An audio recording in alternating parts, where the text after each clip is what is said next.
السلام علیکم ورحمۃ اللہ وبرکاتہ۔ الحمدللہ والصلاة والسلام علی رسول اللہ، اما بعد۔ محترم مشاہدین کرام، آج کی یہ نشست آپ کے پوچھے گئے سوالات کے جوابات پر مشتمل ہے۔ سماعت کیجیے اور دوسروں تک ان جوابات کو پہنچائیے۔ ہم دیکھتے ہیں پہلا سوال کیا ہے۔ السلام علیکم ورحمۃ اللہ وبرکاتہ۔ شاید ایک سوال اور ہے، جیسا کہ لوگوں سے سنا یا کچھ علماء سے بھی سنا ہے کہ جیسے کہ سورہ واقعہ کی تلاوت کرنے والا خواہ کشی سے دور رہے گا، اور کچھ بولتے ہیں سورہ یاسین قرآن کا دل ہے، اور کچھ لوگوں سے بھی سنا شاید بریلوی حضرات سے سورہ رحمان قرآن کا زیور ہے، اور جیسے کہ جونڈس بیماری ایک آتی ہے، کول جس کو بولتے ہیں، کول جونڈس بیماری، تو اس بیماری میں سورہ رحمان پڑھ کے دم کرنا پھونکنا تو اس بیماری سے اللہ تعالیٰ شفا دیتا ہے۔ اور سورہ اخلاص کے بارے میں بھی کچھ اور بات کہی گئی ہے۔ کچھ بریلویوں سے سنا ہوں، کچھ اہل حدیثوں سے بھی سنا ہوں، پھر بعد میں اہل حدیث علماء بولتے ہیں کہ وہ اس میں مطلب فالٹ ہے، وہ صحیح نہیں ہے۔ تو کیا ایسا صحیح ہے؟ قرآن کی الگ الگ، قرآن تو پورا 30 پارہ اللہ کا کلام ہے، کیا یہ صحیح ہے کہ وہ قرآن کی الگ الگ صورت الگ الگ بیماری کے لیے ہے، یا قرآن کا زیور کہا جائے یا قرآن کا دل کہا جائے، یہ صحیح ہے؟ جیسے سورہ ملک کے تعلق سے بھی ہے، اور جہاں تک مجھے یاد ہے سورہ ملک کے تعلق سے جو بات کہی گئی ہے قبر کے عذاب کے تعلق سے، وہ تو صحیح ہے۔ سورہ واقعہ، سورہ رحمان اور سورہ مزمل اور سورہ اخلاص، سورہ یاسین، کیا ان صورتوں کے تعلق سے کوئی صحیح حدیث ہے؟ اور جیسا ایک بات اور بتائیے گا شیخ کہ وہ جونڈس کول جس کو کہتے ہیں، وہ اس بیماری میں انگریزی دوا، انگریزی علاج نہیں ہوتا ہے، ہومیوپیتھک علاج ہوتا ہے، ہومیوپیتھک بھی بہت کم ہوتا ہے، اس کو مسلم بھی اس کو جھاڑتے ہیں اور ہندو غیر مسلم بھی اس کو جھاڑتے ہیں، تو کیا مسلم کے جھاڑنے کے لیے کوئی ایسی دعا جو نبی صلی اللہ علیہ وسلم سے ثابت ہو، یا اللہ کے پاک کلام قرآن میں کوئی آیت ہے؟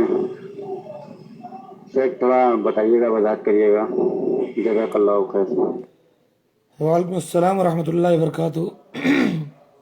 بے شک پورا کا پورا قرآن شفا ہے، البتہ بعض صورتوں کی کچھ خاص فضیلتیں ہیں، وہ ثابت ہیں احادیث سے۔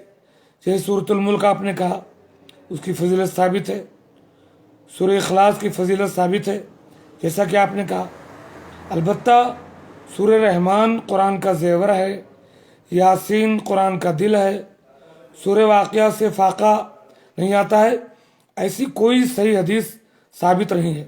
اس بارے میں جتنی حدیثیں ہیں سب ضعیف اور کمزور اور بے ثبوت ہیں۔ البتہ اگر کوئی سورہ رحمان کے ذریعے کسی بیماری پر دم کرتا ہے، اس سے شفا ہو جاتا ہے، تو کوئی حرج نہیں، پورا قرآن شفا ہے۔ تو کسی بھی آیت کے ذریعے، کسی بھی صورت کے ذریعے اگر کسی کو تجربہ ہے، اس سے شفا ہوتا ہے، تو انشاءاللہ اس میں کوئی حرج کی بات نہیں ہے۔ البتہ مجھے اس کا علم نہیں ہے کہ وہ کون سا دم کیا جائے جونڈس بیماری میں، ٹھیک ہے؟ السلام علیکم ورحمۃ اللہ وبرکاتہ۔ شیخ صاحب، میرا ایک سوال ہے، کیا دین پہ ثابت قدم رہنے کے لیے اہل حدیث یا دیوبندی یا سنی یا بریلی یا وہابی یا قادرانی یا صوفی یا احمدیہ کا لیبل ہونا ضروری ہے؟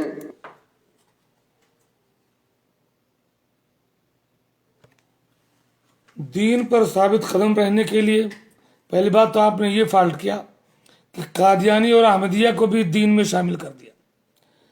یہ قادیانی تو کافر ہیں جو اپنے آپ کو احمدیہ کہتے ہیں، مرزا احمد غلام احمد قادیانی کے ماننے والے ہیں۔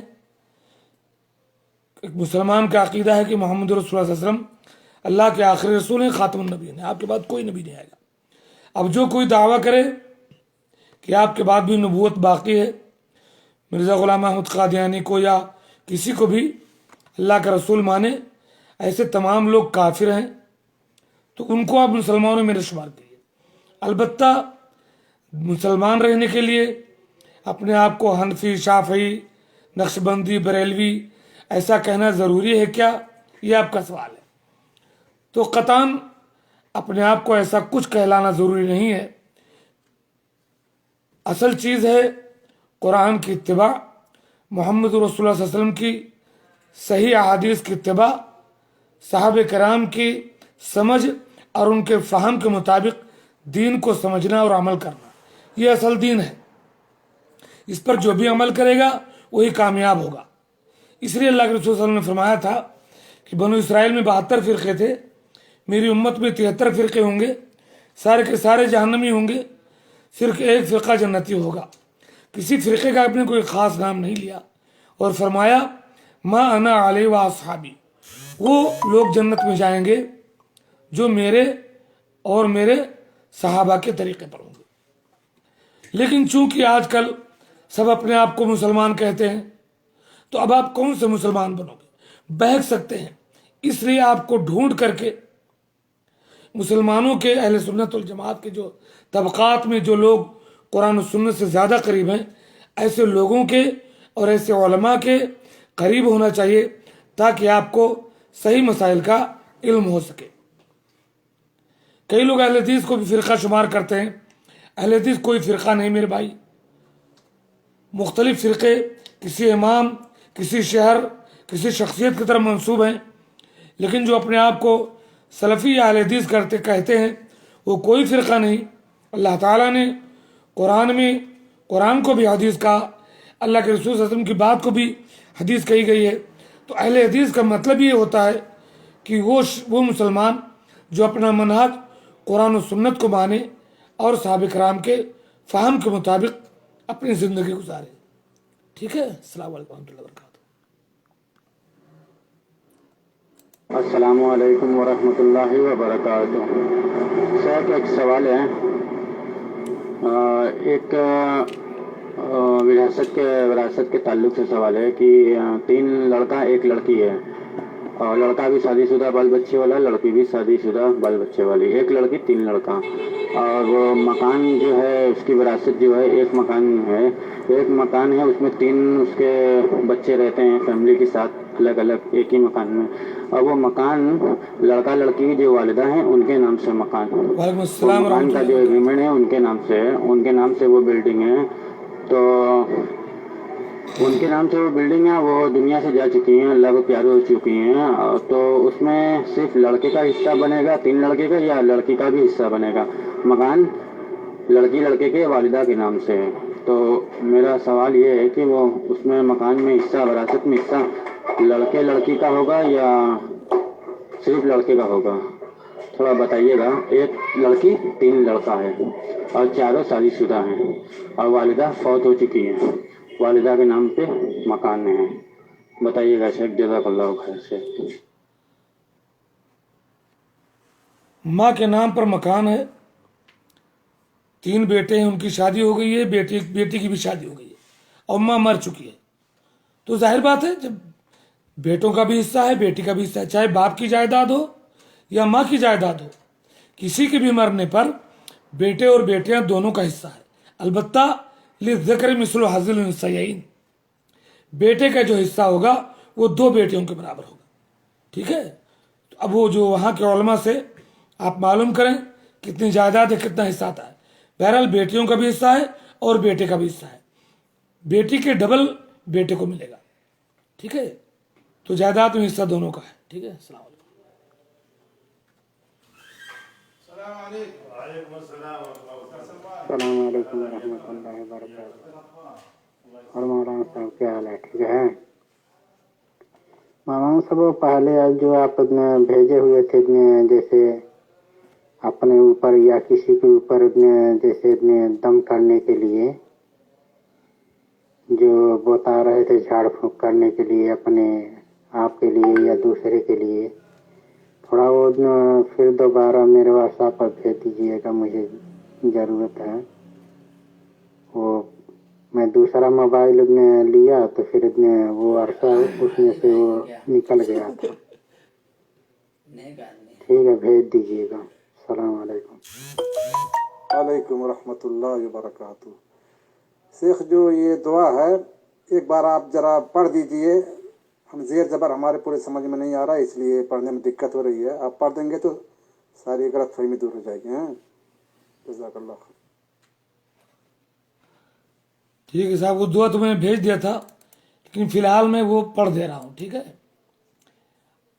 اگر خود اپنے بدن میں تکلیف ہے تو داہنا ہاتھ تکلیف کی جگہ پر رکھیں اور 3 بار کہیں بسم اللہ بسم اللہ بسم اللہ، اور 7 بار کہیں اعوذ بعزت اللہ و قدرتی من شر ما اجد و حاضر، اور 3 بار کہیں اعوذ بکلمات اللہ التامہ من کل شیطان و حامہ ومن کل عین لامہ، اور 3 بار کہیں اعوذ بکلمات اللہ التامات من شر ما خلق، اور آخر میں کہیں اللہم رب الناس اذهب الباس واشف انت الشافی لا شفاء الا شفاؤک شفاء لا یغادر سقما.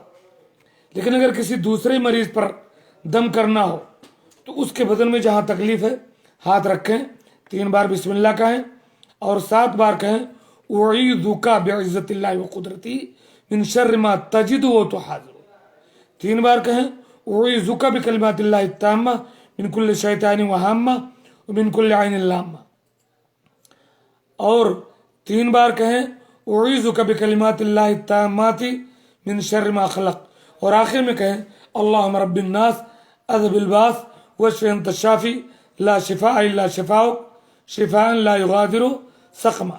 اور میں نے یہ تاکید کی تھی کہ صبح و شام کے اذکار بھی پڑھتے رہیں. کیسے بات چیت ہو رہی ہے افضل الرحمان صاحب؟ بات چیت ایسے ہو رہی ہے، لوگوں نے واٹس ایپ پر میرے سوالات کیے ہیں، وہ واٹس ایپ میں آواز چالو کر دے رہا ہوں اور ان کے جوابات میں دے رہا ہوں. یہ طریقہ ہے میرے جواب دینے کا. ٹھیک ہے. السلام علیکم ورحمۃ اللہ. شیخ کیسے ہیں؟ خیریت ہے؟ ہم لوگ الحمدللہ اچھے ہیں، اللہ کا شکر الحمدللہ. شیخ میرا ایک سوال تھا. میرا ایک دوست ہے، اس کا بیٹا کا عقیقہ دینے والا ہے، دیں گے انشاءاللہ. اور جو عقیقہ کا وہ جو بکری ہوتا ہے نا، جب دیں گے انشاءاللہ. کون سی دعا پڑھ کے بکری کاٹیں گے؟ ٹھیک ہے، پلیز تھوڑا بتا دیجیے. جی اگر بیٹا ہے تو 2 بکری ذبح کیجئے، بیٹی ہے تو 1، لیکن عقیقہ کے لیے کوئی خاص دعا نہیں ہے. ٹھیک ہے. بسم اللہ اللہ اکبر کر کے آپ ذبح کریں. عقیقہ کے لیے کوئی خاص دعا ثابت نہیں ہے. وعلیکم ورحمۃ اللہ وبرکاتہ. شیخ کیا حال چال ہے؟ شیخ ایک سوال ہے کہ استاد کا شاگرد پر کیا حق ہے؟ یعنی شاگرد کس حد تک استاد کی خدمت کر سکتا ہے؟ کچھ نہ جاننے والے ایسے آرام ترام بک دیتے ہیں کہ مدرسوں میں طلبہ سے یا شاگردوں سے کپڑا دھلواتے ہیں، پیر میں مالش کروا لیتے ہیں، اور سب کچھ جوہلا ٹائپ کے کچھ ایسے وہ اناپ شناپ بکتے ہوئے میں سنا، تو سوچا ایسا سوال کچھ کر لیا جائے. ہاں اوکے، جزاکم اللہ خیر. جواب دے رہا ہوں. افضل الرحمان صاحب میرا نمبر ہے سعودی عرب میں 050345037 لکھ رہے ہیں 050345037. اچھا، استاد کا حق بھلا بتائیے. اب یہ بتلانا پڑے گا کہ استاد کا کیا حق ہے. استاد جو ہے آپ کو اندھیرے سے اجالے میں لاتا ہے، جہنم کے راستے سے جنت کی طرف لاتا ہے، عقل و شعور بخشتا ہے. اب اگر کوئی اعتراض کرے کہ استاد کپڑا دھلواتا ہے، پیر دبواتا ہے، تو جبرن تو نہیں کر سکتا. لیکن اگر کوئی استاد کا کپڑا دھل دے، اس کے لیے پانی لا دے، اس کے لیے کھانا بنا دے، تو کیا حرج ہے میرے بھائی؟ استاد کا بہت بڑا مقام ہے. کوئی حرج اس کا ہم استاد کے وہ گنوا نہیں سکتے ہیں. یہ صرف سمجھنے کی بات ہے، آپ کس قدر استاد کو اہمیت دیتے ہیں. آپ یہ سمجھ لیجئے کہ تعلیم ایک ذریعہ ہے. تعلیم ایک ذریعہ ہے، اس کا مقصد اچھی سیرت سازی اور تربیت ہے۔ علم ایک روشن چراغ ہے جو انسان کو عمل کی منزل تک پہنچاتا ہے۔ اس لحاظ سے تعلیم اور تربیت یہ پیغمبروں کا کام ہے۔ جو استاد آپ کو تعلیم دیتا ہے وہ پیغمبری مشن پر ہے۔ وہ علماء انبیاء کے وارث ہیں، کہاں کی بات کر رہے ہیں آپ؟ استاد اور شاگرد تعلیمی نظام کے دو اہم حصے ہیں۔ معلم کی ذمہ داری صرف سکھانا نہیں بلکہ تربیت بھی دینا ہے۔ اللہ تعالیٰ نے اپنے نبی کے بارے میں فرمایا وَيُعَلِّمُهُمُ الْكِتَابَ وَالْحِكْمَةَ وَيُزَكِّيهِمْ، کتاب و حکمت کی تعلیم دیتے ہیں اور ان کا تزکیہ بھی کرتے ہیں۔ اس بنا پر نہایت اہم اور مقدس فریضہ ہے یہ۔ اس تقدس کے پیش نظر استاد اور شاگرد دونوں کی اپنی اپنی جگہ جدا گانا ذمہ داری ہے۔ استاد کا بہت بڑا حق ہے۔ اللہ کے نبی صلی اللہ علیہ وسلم نے فرمایا من لم یرحم صغیرنا ولم یوقر کبیرنا فلیس منا، لہذا طالب علم اس بات کو مد نظر رکھے کہ ہمیشہ استاد کا ادب و احترام کرے۔ اللہ کے رسول صلی اللہ علیہ وسلم نے ارشاد فرمایا کہ استاد جو ہے باپ کے درجے میں ہوتا ہے۔ ابو داؤد کی حدیث ہے، نمبر ایک بار پھر دے دیں 050345037 اللہ کے نبی صلی اللہ علیہ وسلم نے فرمایا انما انا لکم بمنزلۃ الوالد اعلمکم، میں تمہارے لیے تمہارے باپ کے درجے میں ہوں، میں تمہیں تعلیم دیتا ہوں۔ تو استاد کا بہت بڑا مقام ہے، شاگرد کا بھی اپنا مقام ہے۔ مجھے یاد آتی ہے کہ بہت سے طلبہ جلدی نالا ہو جاتے ہیں اگر استاد ڈانٹ دے یا پھٹکار دے۔ میرے بھائی اور دوست، استاد کی ڈانٹ اور پھٹکار یہی مہمیز ہے، یہی دھکا ہے جو آپ کو کامیابی کے منزل پر پہنچاتا ہے۔ استاد کی آپ خدمت کریں گے، یہی وہ ذریعہ ہے جو آپ کے مقام کو بلند کرتا ہے۔ اللہ تعالی ہمیں استاد اور شاگرد میں سے ہر ایک کو دوسرے کے حقوق کو پہچاننے کی اور اسے ادا کرنے کی توفیق دے۔ السلام علیکم۔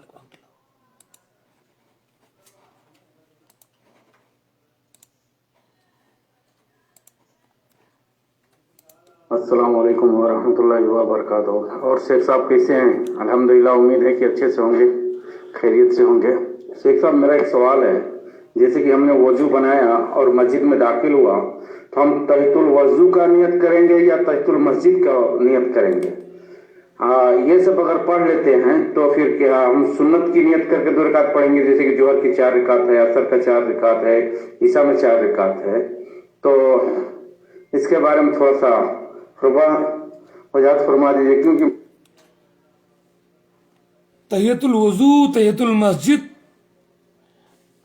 اور مسجد میں پہنچ کر کے جو نماز کی سنت ہے، وہ اگر آپ وضو کر کے مسجد میں پہنچ گئے، مثلا آپ نے ظہر سے پہلے کی 4 رکعت یا 2 رکعت پڑھ لی، تو ابھی وہ آپ کو تحیۃ الوضو کی بھی ضرورت نہیں ہے اور تحیۃ المسجد کی بھی ضرورت نہیں ہے، وہ ہو گیا، دونوں کا قائم مقام ہو گیا۔ بس مسجد میں پہنچے آپ، بغیر 2 رکعت پڑھے نہیں بیٹھنا تھا، آپ نے ظہر سے پہلے کی سنتیں پڑھی، وہ تحیۃ المسجد کے مقام پر ہو گئی۔ یا مغرب سے پہلے آپ پہنچے، مغرب سے پہلے بھی 2 رکعت سنت ثابت ہے، آپ نے وہ پڑھ لیا، تو اب تحیۃ الوضو اور تحیۃ المسجد کی الگ ضرورت نہیں ہے۔ عام حالات میں آپ مسجد میں پہنچیں تب بھی بغیر 2 رکعت پڑھے نہ بیٹھیں، تحیۃ المسجد ضرور پڑھیں۔ اللہ کے نبی صلی اللہ علیہ وسلم نے فرمایا اذا دخل احدکم المسجد فلا یجلس حتی یصلی رکعتین، جب تم میں کا کوئی مسجد آئے تو 2 رکعت پڑھے بغیر نہ بیٹھے، جو بھی وقت ہو، حتیٰ کہ امام اگر خطبہ دے رہا ہو تب بھی 2 رکعت پڑھے نہ بیٹھے، حتیٰ اور بسے کی مختصر پڑھے۔